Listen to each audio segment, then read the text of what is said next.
할렐루야. 우리 옆 사람과 인사 나누겠습니다. 참 잘 오셨습니다. 오늘은 새해가 시작하고 두 번째 주일입니다. 앞뒤 사람을 한번 보시고 한번 이렇게 인사하겠습니다. 하나님이 당신 편이 되어 주실 것입니다. 하나님이 언제나 여러분들과 함께 하시고 여러분 옆에서 위로하시고 힘주시는 여러분의 편이 되어 주실 줄 믿습니다.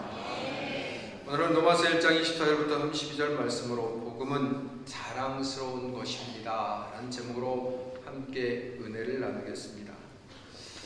여러분들도 얼마 전에 뉴스를 통해서 들어서 아시겠지만 한 연예인의 자살 이야기를 들으셨을 겁니다.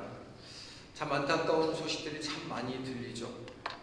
그 자살 소식을 들으면서 저는 젊은 시절에 읽었던 일본 문학의 거장이라고 불리는 무라카미 하루키의 상실의 시대 노르웨이의 숲이라는 책이 떠올랐습니다. 그 책에 보면 현실을 살아가지만 과거의 기억에 매여 있어서 과거로부터 벗어나지 못해서 그 어둠의 동굴에 빠져 헤어나오지 못해 결국 인생을 비참하게 마무리하는 이 시대의 젊은이들의 이야기가 기록되어 있습니다. 그만큼 우리들이 살아가는 이 시대가 어린 아이들부터 어른들에 이르기까지 정말 마음 둘 곳 하나 없는 마음이 상실되어가는 그런 시대라는 것이죠. 혼돈과 공허와 흑암과 아픔과 상처만을 가진 사람들이 정말 어디에도 마음을 주지 못하면서 혼자 괴로워하다가 인생을 쓸쓸하게 마치는 경우가 너무나 많은 시대가 이 시대라는 것입니다. 지금 우리나라에서 자라나고 있는 중고등학생들의 얼굴을 한번 자세히 보십시오. 그 아이들의 얼굴에는 희로애락의 감정들이 별로 없습니다. 좀처럼 웃지도 못하고 그렇다고 슬퍼하는 것도 아니고 기뻐하거나 행복해하지도 못하는 그저 무언가에 끌려다니는 것 같은 삶을 우리 중고등부 아이들이 살아가고 있다는 것이죠. 그렇다면 여러분, 이 시대가 왜 이렇게까지 변하게 되었을까요? 그 원인을 생각해보면 여러 가지 사회적인 문제나 문화적인 문제나 또 생활의 패턴이나 여러 가지 이유들을 찾을 수 있겠지만 우리는 성경의 관점으로 바라보면 이런 모습은 바로 하나님의 방임의 심판 가운데 하나일 수 있다는 겁니다. 지금 우리가 로마서의 내용을 가지고 말씀을 나누면서 거듭 깨닫게 되는 것은 하나님은 분명 두 가지 이유 때문에 진노하고 계시더라는 것이죠. 하나는 우리 인간들의 불경건의 모습입니다. 사람들이 하나님의 마음에 하나님 두기를 싫어하고 하나님을 인정하지 않고 하나님으로부터 벗어나서 자기 마음대로 살려고 하는 그 모습에 하나님이 진노하시고 그런 인간들의 모습이 결과는 결국 우상 숭배로 이어지기 때문에 하나님이 진노하신다는 겁니다. 그래서 오늘 본문을 보면 그런 우리들의 인간의 모습에 대해서 하나님은 세 번씩이나 반복해서 거듭 말씀하시는 것이 있는데 바로 무엇이냐면 내어버려 두신다는 것입니다. 24절을 보면 그러므로 하나님께서 그들을 마음의 정욕대로 더러움에 내버려 두사 26절에 보면 이 때문에 하나님께서 그들을 부끄러운 욕심에 내버려 두셨습니다. 28절에 보면 또한 그들이 마음에 하나님 두기를 싫어하며 하나님께서 그들을 그 상실한 마음대로 내버려 두사라고 말씀하고 있습니다. 오늘 본문에만 보면 정욕대로 내버려 두셨고 또 부끄러운 욕심에 내버려 두셨고 상실한 마음대로 그들을 내버려 두셨다는 것입니다. 이것이 바로 내버려 두는 하나님의 방임의 심판인데 이 로마서 1장의 구절을 보면 정말 재미있는 대치 구도가 나오고 있습니다. 그렇게 방임하고 내버려 두시는 것으로 끝나는 것이 아니라 다시 세 번을 반복해서 나오는 단어가 있는데 무엇이냐면 내버려 두사에 반대되는 개념인 그들이 바꾸었느니라 라는 그런 단어가 나옵니다. 1장 23절을 보면 썩어지지 않은 하나님의 영광을 썩어질 사람과 새와 짐승과 기어다니는 동물 모양의 우상으로 바꾸었느니라. 누가 바꿨습니까? 바로 타락한 인간들이 그렇게 바꾸어 간다는 겁니다. 또 25절에 보면 이는 그들이 하나님의 진리를 거짓으로 바꾸라고 말씀하고 있죠. 여기에서 또다시 우리 인간이 하나님의 진리를 거짓으로 바꾸고 있다는 겁니다. 그리고 마지막으로 26절 하반절에 보면 곧 그들의 여자들도 순리대로 쓸 것을 바꾸어 영리로 쓰며라고 얘기하고 있습니다. 이 로마서 1장의 구절을 보면 3번에 걸쳐서 우리 인간의 타락이 바뀌었는데 그런 모습을 보면서 하나님이 어떻게 반응해 나가고 있냐는 겁니다. 하나님의 반응은 그렇게 우리 인간들이 하나님의 진리를 바꾸어 버리니까 하나님도 내버려 두셨다는 것입니다. 우리 인간은 자꾸만 하나님의 진리를 자기 마음대로 바꿔서 자기 편견대로 살려고 하는데 하나님이라면 회초리를 들어서라도 진노하시더라도 사랑하는 백성들이니까 그들이 돌이키게 하셔야 될 것 같은데 하나님은 오히려 내버려 두신다는 것입니다. 저는 이런 하나님의 반응이 이해되지 않았습니다. 여러분들도 좀 이해되지 않을 겁니다. 하나님이시니까 하나님의 백성들을 돌이키게 하시기 위해서 좀 심판을 통해서라도 때려서라도 돌이키게 하시는 것이 맞을 것 같은데 하나님은 그렇게 안 하시고 내버려 두신다는 것이죠. 왜 그러실까? 그 하나님의 마음을 깨닫기 위해서 성경을 읽다가 제가 발견한 구절이 하나 있습니다. 마가복음 1장 24절에 보면 마귀의 항변이 나옵니다. 24절을 보면 나사렛 예수여 우리가 당신과 무슨 상관이 있나이까? 우리를 멸하러 왔나이까? 나는 당신이 누구신 줄 아오니 하나님의 거룩한 자니이다 라고 고백하고 있습니다. 마귀에 걸린 사람, 사단에게 지금 잠식되어 있는 사람이 예수를 보면서 우리가 당신과 무슨 상관이 있나이까 라고 고백하고 있다는 것이죠. 마찬가지입니다. 여러분, 지금 이 시대를 살아가는 수많은 사람들의 마음에 하나님을 두기 싫어하는 마음이 시작되면 바로 이 마귀의 항변처럼 자기가 하나님 앞에 붙들려 살기를 싫어하고 하나님이 간섭하는 걸 싫어해서 나 좀 내버려 두십시오라고 얘기하며 살 수밖에 없다는 겁니다. 꼭 어느 집에나 있는 사춘기를 지는 자녀들의 모습과 너무나 똑같다는 것이죠. 사춘기 시절을 보내는 아이들의 공통점이 뭡니까? 엄마가 뭐라고 하면 잔소리 좀 그만하라는 겁니다. 좀 자기 좀 내버려 두라는 겁니다. 자기 좀 건들지 말라고 합니다. 그러면서 부모가 간섭하고 부모가 통제하고 부모가 얘기하는 것을 간섭이라고 생각하고 싫어하며 내버려 두라고 얘기한다는 것이죠. 그런데 오늘 본문에 보니까 마귀가 하나님의 아들에게 뭐라고 얘기합니까? 당신과 우리가 무슨 상관이 있습니까? 나 좀 내버려 두십시오라고 얘기하고 있다는 것이죠. 마음에 하나님 두기를 싫어하는 사람들의 공통점이 무엇이냐면 하나님 나와 당신이 무엇이 상관이 있습니까? 나를 좀 내버려 두십시오라고 얘기하며 삶을 산다는 것이죠. 그러나 여러분 그런 사춘기를 보내는 아이들의 요구처럼 부모들이 아이들이 간섭하지 않고 정말 아이들을 내버려 두면 어떻게 될까요? 아이들이 생각하는 대로 아이들이 계획하는 대로 그들의 인생이 펼쳐지고 열려질 수 있을까요? 어쩌면 아이들이 원하는 대로 부모가 그 아이들을 내버려 두는 건 그 자체만으로도 부모가 자녀를 포기하는 것이고 가장 무서운 저주 가운데 하나일 수 있다는 것입니다. 여러분, 이 세상에 부모가 자식을 포기하는 사람은 없습니다. 자녀는 부모를 포기할 수 있지만 부모는 자식을 포기할 수 없는 게 부모와 자식의 관계라는 것입니다. 언젠가도 제가 말씀드린 적이 있지만 2015년에 부모 몰래 터키의 국경을 넘어서 무장단체인 IS에 가입한 김군의 이야기 여러분 아실 겁니다. 부모가 아무리 말려도 자기 의지로 자기 고집으로 자기 마음대로 결정을 해버려서 그렇게 IS라는 그 무장단체에 들어갔던 철없는 고등학생은 다시는 부모 곁으로 돌아올 수가 없었습니다. 그리고 그 부모는 그 자식을 끝까지 말리지 못한 것을 가슴을 치며 후회하고 또 후회하는 모습을 보이더라는 것이죠. 그렇기 때문에 자식을 사랑하는 부모는 절대 자식을 그냥 내버려 둘 수가 없는 겁니다. 자식이 아무리 반항을 하고 고집을 부려도 부모는 자식을 사랑하는 마음이 있기 때문에 자식을 내버려 둘 수가 없다는 것입니다.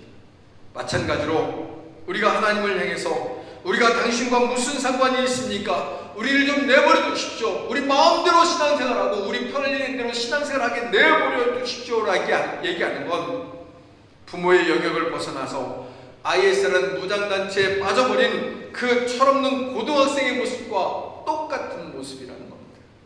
그런데 여러분, 더 중요한 것은 그렇게 하나님을 인정하지 않고 자기 마음대로 살려고 하는 이 시대의 모습이 결과가 어떻게 되느냐는 겁니다.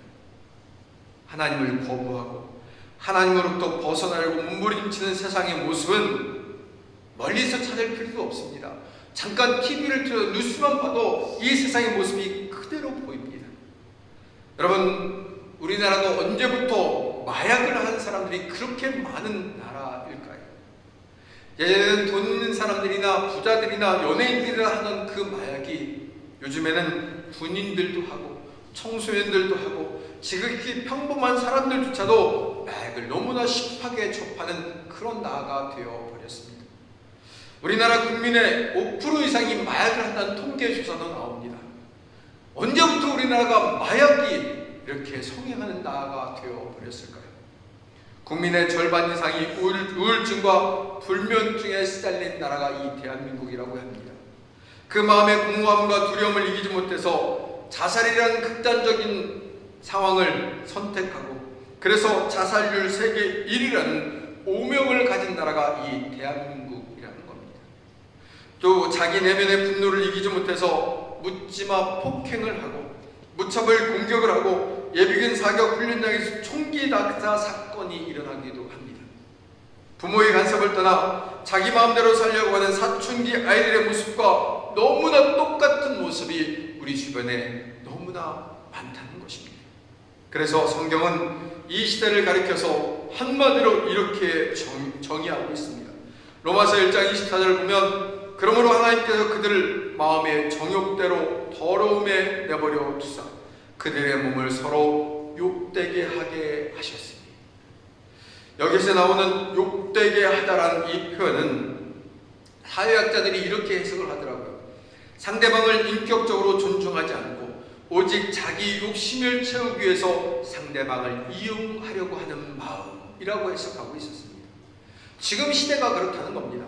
사람을 사람으로 인정하고 존중하지 않고 어떻게 해서든 이용하려고 하고 자기만 살려고 하고 자기 이익을 위해서 어떤 수단과 방법을 동원해서라도 다른 사람들 짓밟고 이용하려고 하는 시대가 바로 욕되게 한 마음을 가진 사람들이 모여있는 시대라는 겁니다.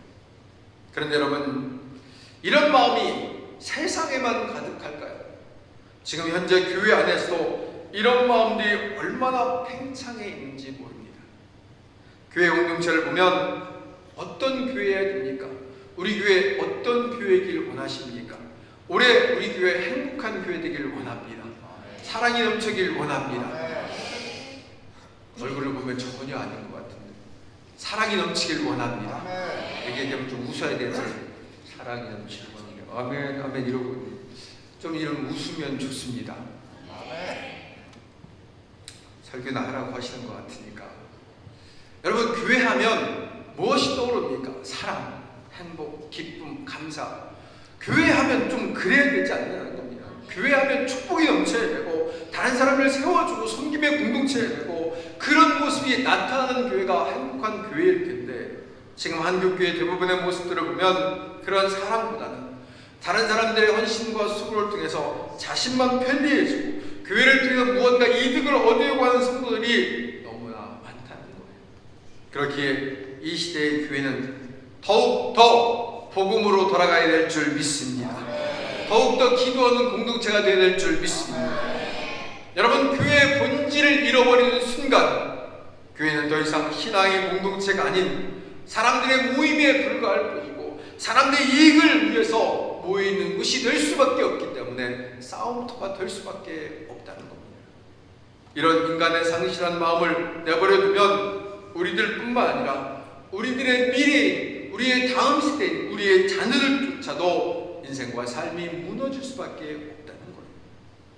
저는 몇 년 전에 여러분들에게 이걸 말씀을 드려야 될 고민을 하다가 정말 현실이 그렇다는 걸 좀 보여드리고 싶어서 오늘 예화로 골라봤습니다.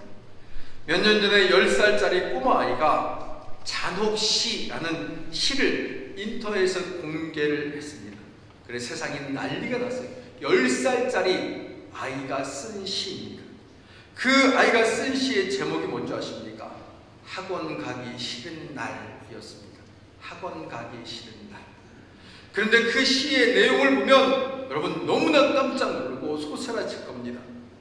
학원에 가고 싶지 않을 땐 이렇게 엄마를 씹어먹어, 삶아먹고 구워먹어, 눈가를 파먹어, 이빨을 다 뽑아버려, 머리채를 쥐어뜯어 살코기를 만들어 떠먹어, 눈물을 흘리면 핥아먹어, 심장은 맨 마지막에 먹어, 가장 고통스럽게. 10살짜리 아이가 쓴 시입니다.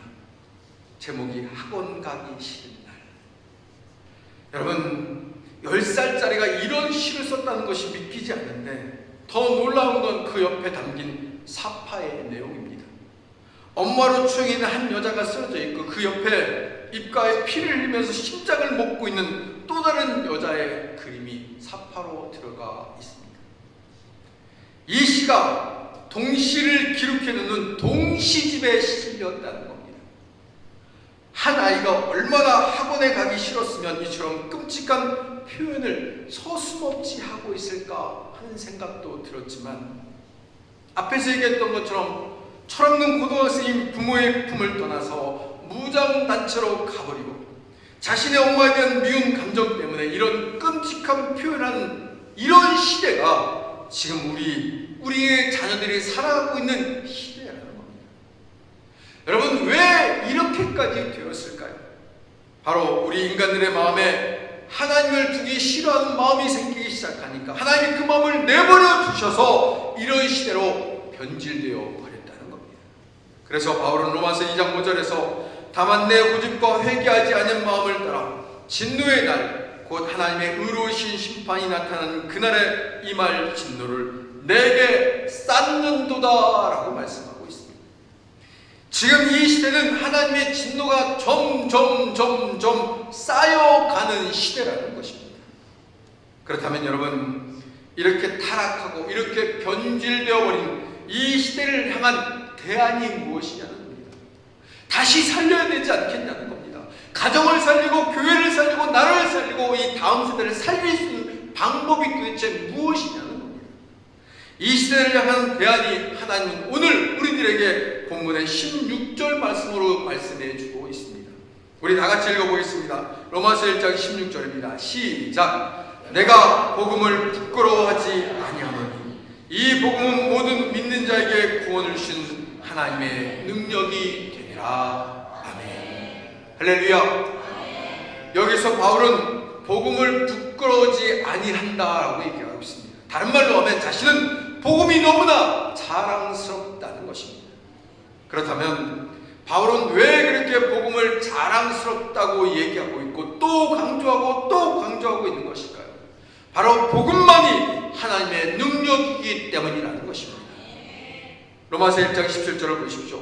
복음에는 하나님의 의가 나타나서 믿음으로 믿음에 이르게 하나니 기록된 바 오직 의인은 믿음으로 말미암아 살리라 함과 같으니라. 아멘. 할렐루야. 아멘. 복음에는 하나님의 의가 나타나는데 그 하나님의 의가 어디에서 나타난다고 하고 있습니까?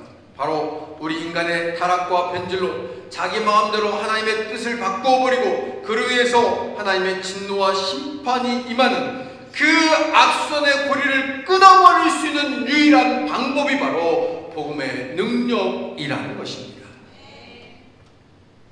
그런 복음의 능력을 깨달은 사도 바울은 이 복음이 그렇게 자랑스럽다라고 고백하고 있습니다. 실제로 사도 바울의 인생은 그 복음의 능력으로 변화된 인생입니다. 예수 믿는 사람들을 잡아주기 위해서 다메섹이라는 도상으로 그가 달려가다가 부활의 주를 만나게 되었습니다. 그리고 그 복음이 자신의 인생과 삶을 바꾸고 살렸다는 걸 자신이 알기 때문에 자신에게 복음은 당연히 능력이고 자랑거리라고 당당하게 고백할 수 있게 된 것이죠. 그렇다면 여러분 우리는 어떨까요? 사도 바울만 복음이 자신에게 능력이 된 걸까요? 우리 또한 이 십자가의 복음으로 구원받은 하나님의 백성인 줄 믿습니다.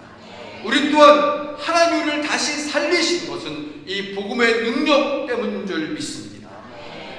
그러게 사랑하는 여러분, 저는 인생과 삶이 힘들 때 또 어려운 일이 있을 때 가장 먼저 떠올리려고 노력하는 성경 구절이 하나가 있습니다. 창세기 1장 2절부터 3절을 보면 땅이 혼돈하고 공허하며 흑암이 깊음 위에 있고 하나님의 영은 수면 위에 운행하시니라. 하나님이 이르시되 빛이 있으라 하시니 빛이 있었고.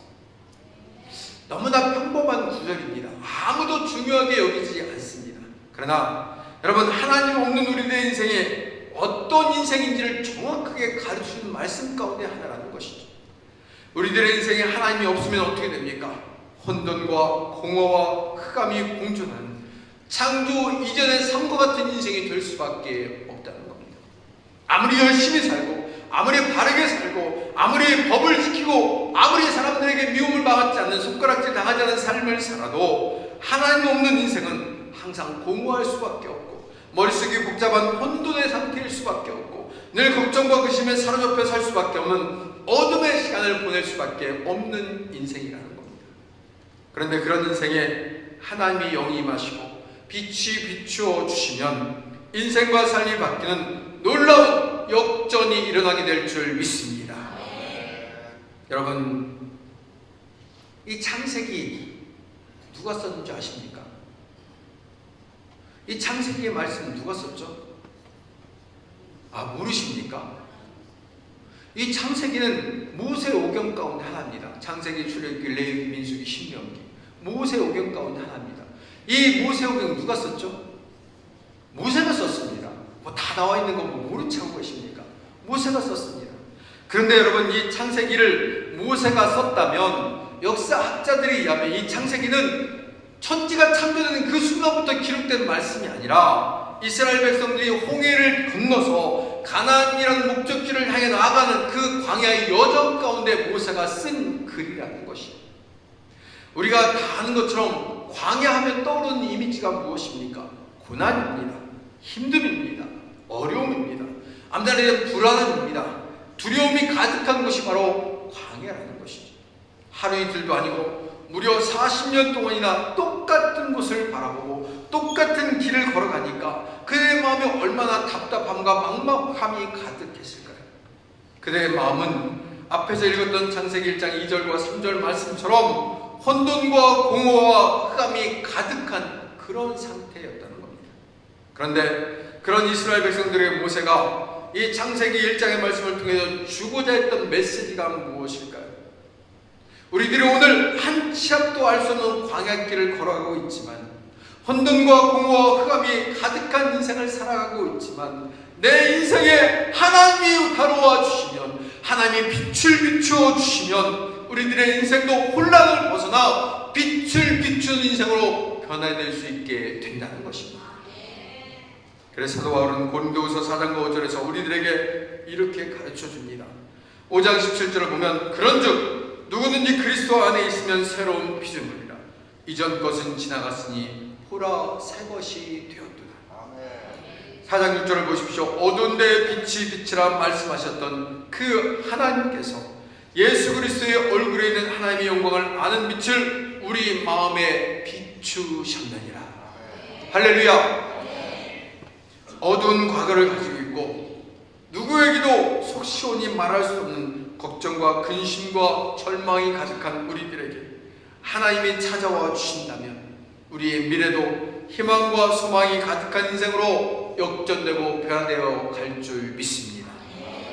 그렇기 때문에 바울이 복음을 자랑스러워했던 것처럼 오늘 우리들의 입에서도 나는 하나님의 복음이 자랑스럽다 고백할 수 있는 그 은혜가 우리에게 주어지길 간절히 원합니다. 사도 바울은 복음의 빛이 자신에게 다가와 주심을 고백하며 그 다음 절부터 이렇게 고백하고 있었습니다. 한번 우리 다 같이 읽어보겠습니다. 고린도후서 4장 7절부터 9절입니다. 우리가 이 보배를 질그릇에 가졌으니 이는 힘이 큰 능력은 하나님께 있고 우리에게 있지 아니함을 알게 하려 함이라. 우리가 사방으로 우겨쌈을 당하여도 쌓이지 아니하며 답답한 일을 당하여도 낙심하지 아니하며 박해를 받아도 버림받지 아니하며 거꾸로 트림을 당하여도 망하지 아니하며. 할렐루야. 아무리 세상이 삶의 문제와 고난이 우리들을 우겨쌈 싸듯이 싼다 할지라도 그 그가 낙심하지 않았던 이유가 무엇입니까? 복음의 능력이 자신에게 있기 때문에 자신은 그 복음의 능력으로 다시 일어서고 살 수 있을 것이라 고백하며 그 인생길을 걸어갔다는 겁니다. 그러기에 여러분, 저와 여러분 인생 가운데도 때로는 이런 답답함이 있고 막막함이 있고 두려움이 있고 십자가를 지는 것처럼 고난이 우리에게 다가온다 할지라도, 우리를 우겨쌈 싸듯이 적이 우리를 둘러싸 있다 할지라도, 여러분, 그런 고난과 시련과 아픔의 시간들을 통해서 주님을 만나게 되고 주님의 은혜를 회복하는 귀한 기회로 삼아야 될 줄 믿습니다. 지금 이 시간에도 삶에 감당하기 힘든 어려움에 우리에게 주어져 있다면 사랑하는 여러분, 반드시 기억하길 원합니다. 내 힘으로는, 내 능력으로는 그 과정과 환경을 이겨낼 수 없지만 주님이 내게 빛으로 다가와 주신다면, 그 복음의 능력으로 우리에게 주어진다면 우리는 다시 일어서게 될 줄 믿습니다. 다시 일어서게 될 줄 믿습니다. 다시 일어서게 될 줄 믿습니다. 하나님이 반드시 그렇게 해주실 줄 믿습니다. 그 하나님이 오늘도 여러분을 응원해 주신다는 겁니다. 제가 얼마 전에 친구의 메시지를 받았습니다. 전라북도 군산에서 함께 목회하고 있는 친구가 저한테 한 장의 메시지를, 카드 같은 걸 보내주었어요. 거기에 이렇게 써 있더라고요. 하나님이 너를 응원하고 있다. 하나님이 너를 응원하고 있다. 저는 그게 너무 힘이 되었습니다. 사람이 응원한다 그래도 그게 참 힘이 되는데, 사람의 말 한마디도 정말 힘이 되는데, 하나님이 너를 응원하고 있다라는 그 말이 저에게는 엄청난 위로와 힘이 되었습니다. 그래서 저는 오늘 말씀을 준비하면서 여러분들에게도 함께 고백하기를 원합니다. 여러분, 한번 가슴에 손을 대보십시오. 그리고 한번 고백해 보세요. 하나면 좀 따라서면 좋은데 한번 고백해 보십시오. 하나님이 나를 응원하고 있다. 하나님이 나를 응원하고 있다. 하나님이 나를 응원합니다. 하나님이 나를 응원합니다.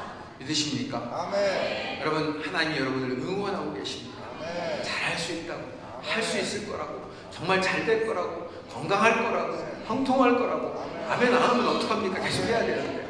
잘 될 겁니다. 형통할 겁니다. 건강할 겁니다. 지혜로울 겁니다. 풀려질 겁니다. 역사가 일어날 겁니다. 기적이 일어날 겁니다. 여러분, 하나님이 하실 줄 믿습니다. 하나님이 여러분과 함께 하시겠다고 계속 말씀하고 있습니다.